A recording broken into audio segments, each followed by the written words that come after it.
একদিন ইব্রাহিম নবী ইব্রাহিম আলাইহিস সালামকে তার বাবা বলল, "ইব্রাহিম, তুমি আজ মূর্তি নিয়ে বাজারে যাইবা।"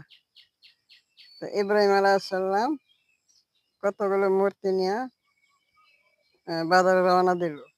ওরা তো হাঁটতে পারে না। ওরা কি করবে?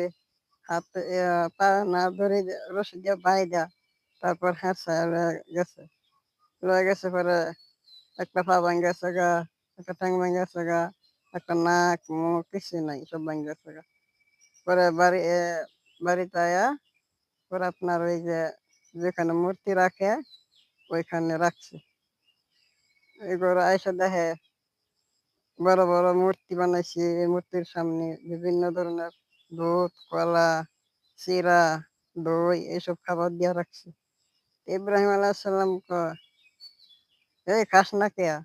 এত সুন্দর দামি, দামি খাবার দিয়া রাখছে, খাস না কেয়া?" তো কেউ কথা বলে না, খাওয়া না। তখন একটা কোরাল আছে, কোরালটা বাইরা সব মূর্তি না ভাইঙ্গা তো একটা মূর্তি রাখছে, ওটার নাম হচ্ছে গণেশ। এই গণেশের কান্দে দিয়া রাখছে। বুঝছেন? তো আপনারা সব কাহিনী জানেনই। তো বলি ভিডিও করা লাগবে তো। পরে নমরুদ পরে লোক আইছে।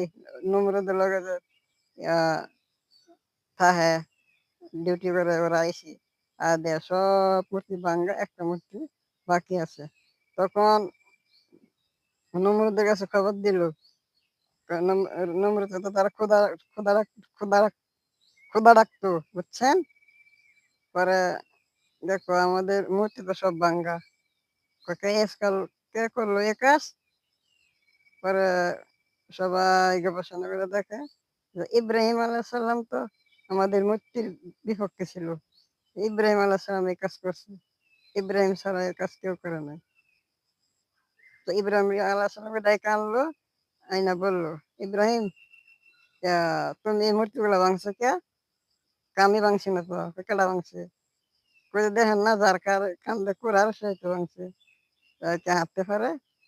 যে হ্যাঁ ভাঙবো।" কয়, "হাঁটতে পারে না তাহলে এদের পূজা করবো কেন?"